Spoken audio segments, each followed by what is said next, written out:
They didn't just take my job, they tried to take my name with it. I still remember the exact moment it happened. The antiseptic smell of the HR office, the way the blinds were closed, like sunlight might interfere with the dirty work. My manager, Carl, sat across from me with that rehearsed corporate empathy expression, like he'd practiced looking sorry in a mirror. This isn't personal, Nate, he said, sliding the termination papers across the table. The board just feels your position has become redundant. Redundant? 10 years of blood, sweat, and ideas that saved their ass more times than I can count, reduced to a damn buzzword. My hands went cold. My heart thudded behind my ribs like a war drum. And still, I managed to say, "That's funny. Because you're still keeping Jared, and I trained him 6 months ago." Carl blinked, looked down at the desk. "This isn't about performance." Right. It never is. The truth was uglier. Carl had been gunning for me ever since his promotion. I saw it in the way he cut me out of meetings, how my projects were suddenly realigned, and how he kept giving credit to others for the work I built from scratch. And I kept my mouth shut, kept showing up, working late, hitting numbers. I thought hard work would win. Turns out, the only thing I earned was a boot to the gut. I walked out of that building with a box of my things, a severance package barely worth the paper it was printed on, and the kind of silence that burns your throat. Not one person stood up, not even the ones I'd coached, backed, defended. A few weeks later, I found out Jared had been promoted into my exact role. Same title, slight bump in salary. They didn't even bother changing the job description. That was when the grief turned into something sharper. I didn't want to move on. I wanted to win, but not just win bury them. Quietly, intelligently, like a man who knew exactly what he was doing. Because I did. I had been their architect. I knew their systems, their clients, their blind spots. And now that I was outside the walls, I knew how to break them. The first call I made wasn't to a recruiter. It was to my younger brother, Levi. We'd always talked about starting our own company someday. Someday was always later. Always after the next big promotion. But now it was personal. I didn't tell Levi everything on that first call. Just enough. Enough to light a fire. He asked me one question before we hung up. "You still got the plans for Pulse Drive?" I smiled for the first time in weeks. Because yeah, I did. And if they thought firing me was the end of the story, they had no idea what kind of beginning they'd just written. Starting a company with a chip on your shoulder is dangerous. But starting one with the blueprints of your ex-employer's future flagship product, that's a declaration of war. I called it Emberline. Not for show. Not for branding. It was a name that burned. That reminded me every day of what they tried to reduce me to. I registered the LLC from my couch, built the first prototype off code they'd left sitting on their own public-facing dev repo, and pitched Levi my vision over greasy takeout and cheap beer. He said yes before I even finished my pitch. The first few months were chaos. No sleep, no stability, just two brothers holed up in Levi's garage with mismatched monitors, dying laptops, and dreams that buzzed louder than the Wi-Fi router. We bootstrapped everything sold off gear, cashed in savings, maxed a credit card or two. And every time I felt the edge of panic, I went back to that room with Carl and his crocodile smile. That image was better than coffee. It kept me wired and awake. Our product wasn't just better than Pulse Drive. It was Pulse Drive evolved. I'd spent years refining that tech at my old job, only to have them shelve it and feed budget to marketing fluff. But now, without a team of clueless execs watering down the vision, I could finally build it right.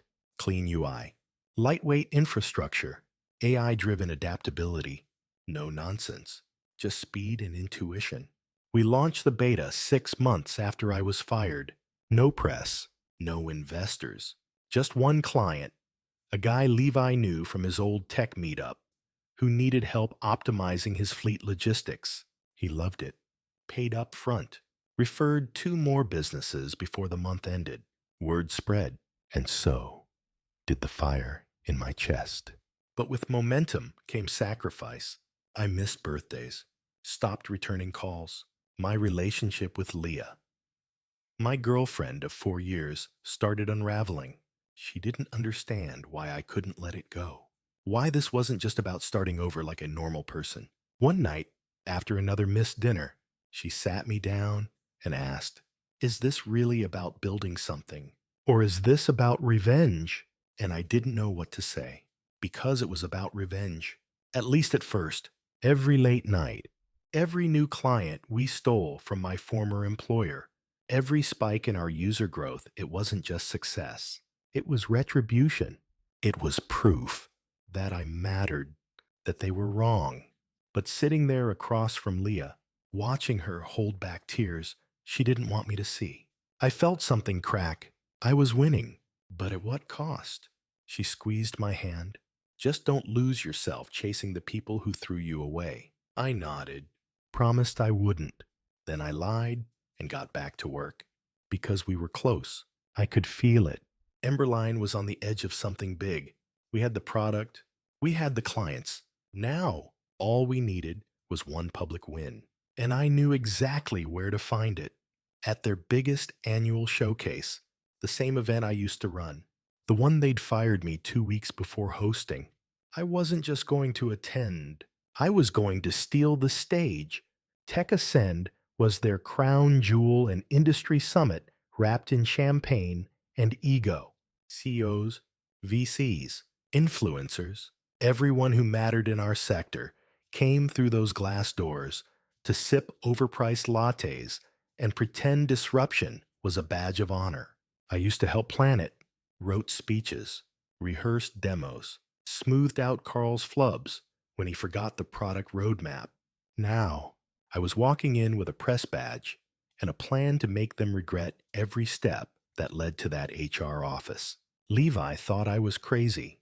"You really think you can hijack a corporate launch at their event?" I didn't answer. Just sent him the mock-up of the digital ad campaign I'd prepped to go live that morning timed to their keynote. What you thought was innovation was just the opening act. Below it, Emberline's sleek new logo. No names, no need. Let the rumor mill do its job. I got to the venue early, wore a charcoal blazer I hadn't dusted off since my last quarterly review. Hair tight, eyes focused. If you didn't know better, you'd think I still worked for them. My former colleagues barely recognized me, except Carl. He spotted me just as I was slipping past the velvet rope into the exhibit hall. His eyes widened just slightly, but his mouth twisted into a smile that didn't touch his eyes. "Nate," he said, "didn't expect to see you here. Didn't expect to have time." "Either," I said, and let the pause hang. "You know how startups are." His jaw tightened. "Still playing with that little side project." "I don't play anymore." He chuckled. Fake and easy, but his hand went to his phone like a tick. I knew what he was doing, alerting PR, IT, anyone who could sweep me away before I caused a scene. But I didn't need a scene. I just needed their attention. At exactly 11:15, during the lull between their COO's lackluster demo and the next speaker, I stepped into the hallway and tapped publish. All the screens in the networking lounge's ads they'd paid top dollar to run were routed through the same third-party vendor, a vendor who'd recently onboarded Emberline's fleet logistics package. Guess who forgot to disable screen share permissions? Within seconds, our campaign flashed across 20 screens at once, fired for being too bold. Now we're too fast to ignore. The Emberline demo reel played in slow, buttery perfection, real-time case studies, client endorsements, a direct contrast to the dry, jargon-laced nonsense they'd just served their audience. It didn't crash their system. It just outshined them. And by the time Carl found me face red, Voice clipped. I was already sipping a cold brew with two angel investors who had approached me. Enjoy the keynote, I said as I left him standing there, but you might want to rework the part about being the market leader. Outside, the sun was sharp and hot. My phone vibrated nonstop press inquiries, LinkedIn DMs, even a message from someone on their board asking for a meeting. It had begun. The reversal. But what no one saw, what I hadn't admitted, even to Levi, was that behind my smile was a fracture, a hairline crack, from a woman who left while I was busy building my comeback. I was winning, but I was alone. Success came fast after that. Within a month of Tech Ascend, Emberline closed its first $1 million contract, then two more. Our name started popping up in think pieces about startups to watch and disruptors reshaping enterprise logistics. I even got a call from a podcast I used to idolize, asking me to be a guest. Carl must have loved that. We poached 3 senior developers from my old company without even trying. Just whispered the word equity and showed them our burn rate. They jumped ship so fast, I half expected Carl to sue. He didn't. Maybe he knew what was coming. But even as Emberline grew, a hollowness followed close behind, like a shadow I couldn't shake. Late at night, after the Slack notifications died down and the server loads hit idle, I found myself staring at the ceiling in my new high-rise apartment, wondering why I still felt stuck in the fire. It wasn't supposed to be like this. Leah was gone. She moved out 3 months after the retreating silence between us hardened into goodbye. No fight, no tears, just a packing box, a closed door, and a note. You got your revenge.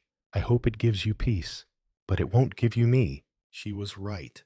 I'd built a company, but lost the one person who used to remind me that life was more than a scoreboard. Still, I kept going, because that's what you do. When the pain gets too heavy to carry, you turn it into fuel. One night, around 2 Levi found me asleep on the office couch, hoodie pulled tight, a spreadsheet still glowing on my laptop. He nudged me awake.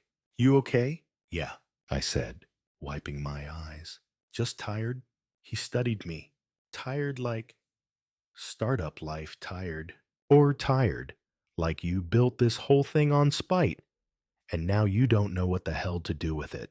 I laughed, but it cracked in the middle. Bit of both. He sat beside me and pulled out his phone. I want to show you something. It was a screenshot of an email. Subject line, RFP, Exclusive Integration Partnership, from the same Fortune 100 company that used to be our former employer's biggest whale. They wanted to work with Emberline, not just use our platform. They wanted to integrate us across their global infrastructure. That deal would cripple Carl's company, quietly, elegantly. A slow leak in their revenue pipeline that would look like internal failure until it was too late. You sure about this? Levi asked. Once we sign, they'll know. There's no undoing it. I stared at the screen. I thought of Carl's smug face, of being told I was redundant, of every time they took my work and handed it to someone else, like I didn't exist. I thought of Leah, too, of how she used to make me choose joy over vengeance. But this wasn't vengeance. This was justice. I'm sure, I said, and we hit send. It was done. The final blow, delivered with a signature and a smile. But as I sat there, back on that couch in the darks, I realized something terrifying. I'd won, and I had no idea who I was without the war. The day the partnership was announced, I was on stage at a mid-size innovation summit in Chicago. I should have felt triumphant. The audience stood. The press snapped photos. Our banner hung overhead, flanked by the logo of one of the world's largest logistics conglomerates, our new partner. Emberline had made it. Carl's company. Radio silence. No statement. No counter. But the industry was already whispering they missed the wave. Their best people jumped ship. They let the future walk out the door. And me, I was the future now. After the event, I stepped outside for air. It was snowing, just barely. A soft flurry that made everything feel slower, quieter. I could hear the traffic from Michigan Avenue, the hum of city life carrying on like it always does, unchanged. But I had changed. A woman approached me by the revolving doors. At first, I didn't recognize her. Then I caught the edge of her voice firm, familiar, cool. Quite the move. Nathan, Julia, the former head of compliance at my old job. One of the few people I'd thought might stand up for me when I was fired. She didn't. She vanished. She gave me a thin smile, like we were old friends, bumping into each other at a wedding. I suppose congratulations are in order. Suppose they are, I said. Didn't expect to see you here. I'm with Lexcom now. Heard you were speaking. Figured I'd see for myself if the rumors were true. They usually are, I said. She looked at me. Really looked. This time. You did it. You actually did it. I told them they were making a mistake. I remember, she said, then paused. But you also look miserable. I blinked. I'm not. I lied. Sure, she said, walking away. I watched her disappear into the crowd, her heels clicking on the tile like punctuation marks. And for some reason, her words followed me longer than the applause had. You also look miserable. That night, I skipped the after party, sat alone in my hotel room, tie loosened, whiskey untouched. I stared at the skyline and thought about what it had taken to get here. The sleepless nights, the lost relationship, the friendships I let rust. I'd proven I was right. I'd made Carl irrelevant. I'd crippled the company that once called me disposable. But I couldn't shake the question. What now? Revenge had been my compass for so long that I wasn't sure how to navigate without it. The fire had burned so hot, I didn't know how to live without the heat. I grabbed a pen from the desk and scribbled a sentence in my notebook, the same way I used to when Emberline was just an idea on a napkin. What do I build now that I'm no longer burning? The silence had no answers, but it was the first time in months I let myself wonder. A few weeks later, I walked past the building where it all started. Same steel and glass structure, same tinted windows and revolving doors. But the energy was different. Or maybe I paused across the street, coffee in hand, watching people file in, some with purpose, others just going through the motions. I used to be one of them. One more cog convinced he was a wheel. That day, I wasn't there for business. I was meeting someone, Leah. She'd agreed to coffee, neutral ground, her terms. She chose a spot 2 blocks away, quiet, tucked between a yoga studio and a florist, the kind of cafe that serves espresso with lemon rind and playlists full of indie bands you've never heard of. She arrived early, like always. When I walked in, she was reading, same calm focus, same soft posture. My chest ached a little at the sight of her, like touching a scar you forgot was still tender. Hey, I said. She looked up, smiled politely. Hey, Nate. We made small talk at first. Weather, traffic, mutual friends. I could tell she was measuring my tone, watching for signs of who I had become since she left. Then she asked it. Was it worth it? I didn't flinch. The company. The deal. Yeah, it worked. That's not what I asked. I stared into my coffee like it had answers. I got what I wanted. They paid for what they did. I thought it would feel better. She tilted her head. And does it? I took a breath. Not really. I thought revenge would be a victory lap. Turns out, it's just another race. No finish line. She nodded slowly. I'm glad you said that. We sat in silence for a moment. Then she reached into her bag and handed me a small wrapped box. My birthday wasn't for months. What's this? Open it later, she said, standing up. It's not about us. It's about you. Before I could ask anything else, she was gone. Back at my apartment, I peeled away the wrapping paper. Inside the box was a tiny framed photo. It was from years ago, me and Leah, standing in front of a chalkboard full of scribbles. One of our early brainstorming nights, before Emberline, before the war, just two people with big dreams and no need for vengeance. Written underneath in her handwriting, remember what it felt like to build, not destroy. I stared at that frame for a long time. That night, I drafted an email to Levi. Subject line. Next phase. I told him it was time to shift our mission. We'd won our war. Now, we needed to start acting like builders again. No more campaigns aimed at the past. No more comparisons to the company we left behind.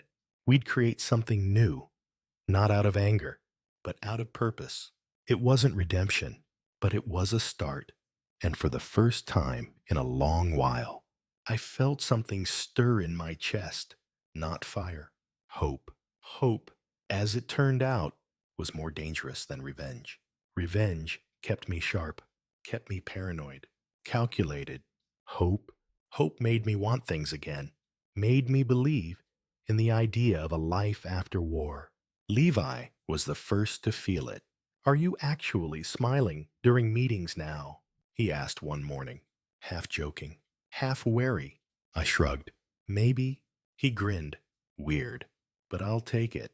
We started shifting gears, hiring not just for scale, but for soul. Engineers with ideas bigger than our roadmap. Designers who questioned everything. We opened a small co-working space downtown sunlit, minimalist, full of art and caffeine. It was everything we used to envy and everything we now owned. But here's the thing. They don't tell you when the storm dies down. Sometimes the quiet is where the real battles begin. One day, a man named Martin Rowe reached out, a venture capitalist, big name, leaning toward legend status. He wanted to invest, he said, believed in what we were doing, had heard whispers about our rise, and wanted in on the next chapter. We set up a meeting. He wore a charcoal suit, notier, and carried a leather notebook. Quiet confidence, old money polish, the kind of man who smiled like he already owned the building. Impressive setup, he said, stepping into our new office. I remember when the other guys had this block. I raised a brow. The other guys, he smiled. Your old crew, Carl and company, they're bleeding cash. 2 rounds of layoffs. Probably won't survive the next quarter. I should have felt a rush. I didn't. Martin kept talking, but my mind drifted. I thought about Carl's face the day I left, about all the people I used to know in that building, people with rent to pay and families to feed. Not all of them were villains. Some were just stuck, and now they were collateral. Martin leaned in, voice low and smooth. You've got the talent, the momentum. What you need now is leverage. Let me help you scale this thing globally. It sounded good. Too good. I asked to sleep on it.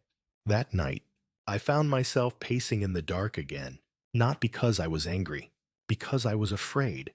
Afraid that I had finally built something clean, only to stain it with the same hunger that once destroyed me. Martin's money would explode our valuation, but at what cost?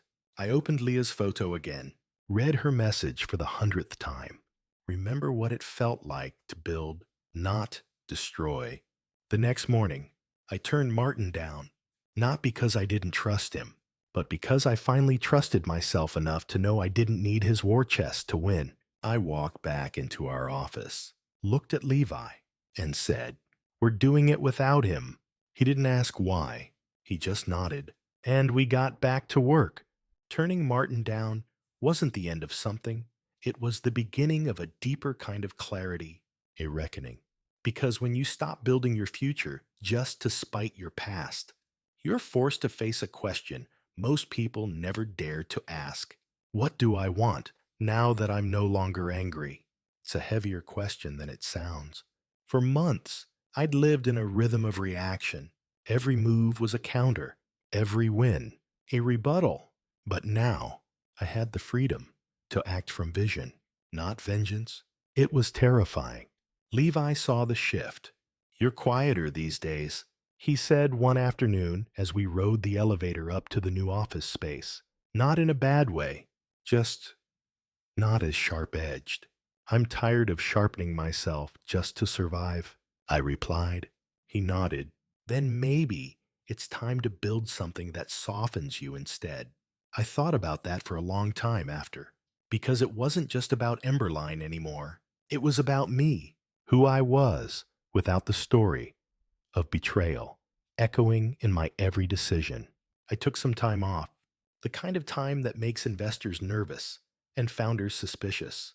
I traveled, hiked through Oregon, took a cooking class in Barcelona, ate pasta with strangers in Tuscany who didn't care what startups were or who Carl used to be.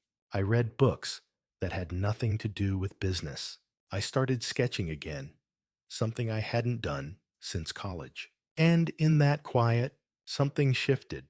I wrote Leah an email, not to win her back, just to say thank you for leaving when she did, for being right when I couldn't hear her, for reminding me that revenge is a season, not a life. She replied 2 days later, said she was glad I'd found peace, that she was engaged now, living in Denver, running her own small business. There was no anger in her words, just grace. It gutted me more than I expected, but I smiled anyway. Back at Emberline, things were moving fast again.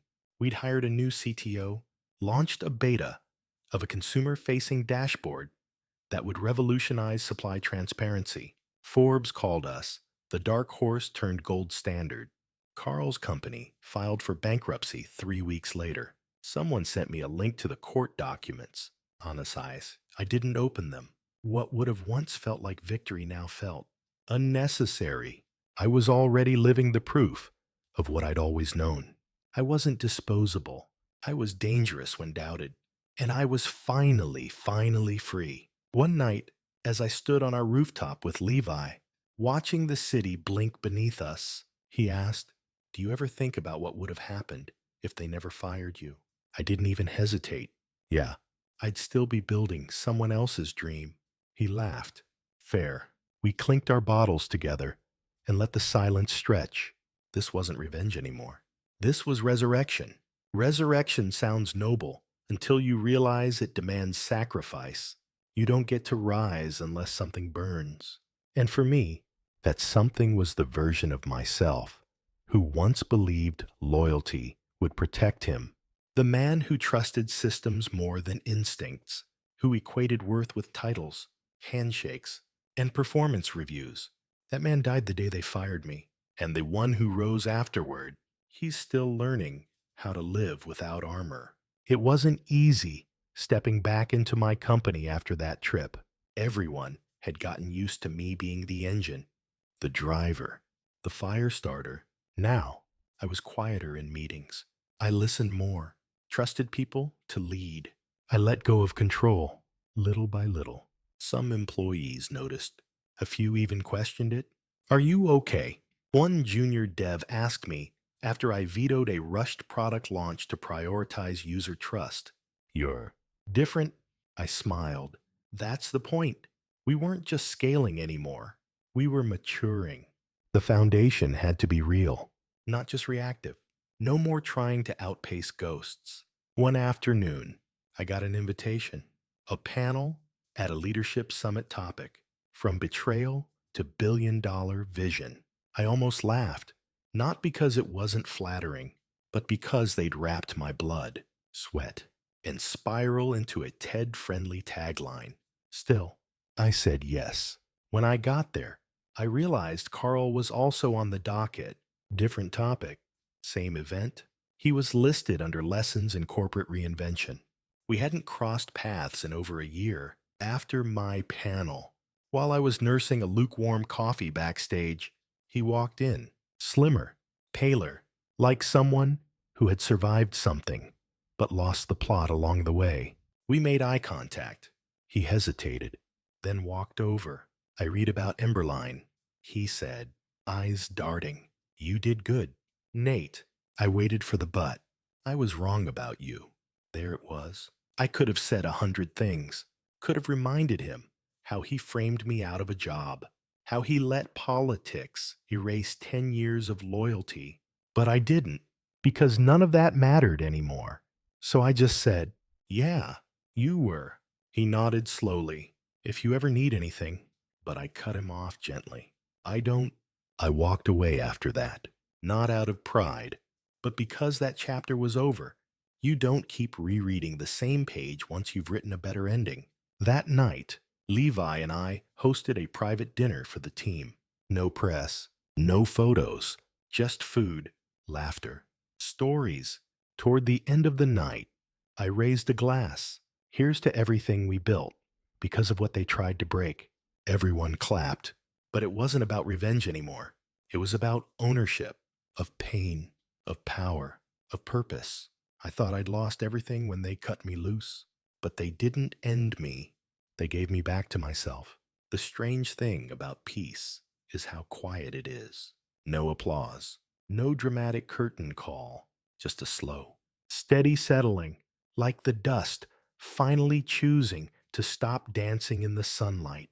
I woke up one morning, 6 months after the dinner, 2 years after the firing, with no burning sense of urgency, no inbox panic, no need to prove anything to anyone. And I realized I was okay. Not rich and powerful, okay? Not Forbes featured, okay? Just okay. I made coffee without checking my phone, took a walk without mentally reciting a to-do list. And when I passed by that same old building again, the one where it all started, I didn't flinch. I didn't even look up. I had no interest in ghosts anymore. Back at the office, things hummed. Emberline was running strong. We weren't the loudest anymore, but we were steady, sustainable. We'd entered a new season, one where success was measured not in headlines, but in longevity, impact, integrity. Levi and I had grown, too. He was married now, expecting his first kid. He worked shorter hours, laughed more. I admired that. He'd found a way to let joy coexist with ambition. I was still learning how. One afternoon, I stood at the edge of our office's rooftop, watching the city swell below, and thought about the cost of everything, about Leah and the way she left, without slamming the door, about the nights I sacrificed everything just to prove I wasn't small, about Carl and how easily he became the villain in my story, how maybe, just maybe, he was never powerful enough to be worth the rage I gave him. I'd built a company, yes, but more than that, I'd rebuilt me, piece by stubborn piece. And the final one, forgiveness, not for them, for me, for staying angry too long, for turning love into fuel, for letting pride convince me that pain was the only proof of worth. So I did something I never thought I would. I wrote Carl an email, not long, just a few lines. You were wrong about me, but I was wrong about what I needed to become. We're both still standing. That's enough. Take care of yourself. I didn't wait for a reply. I didn't want one. It wasn't about him. It was about release. That night, I walked home. No music in my ears, no rush in my step, just the sound of my own breath, even and unhurried, because the war was over. And the man who rose from the ashes, he was finally free to live.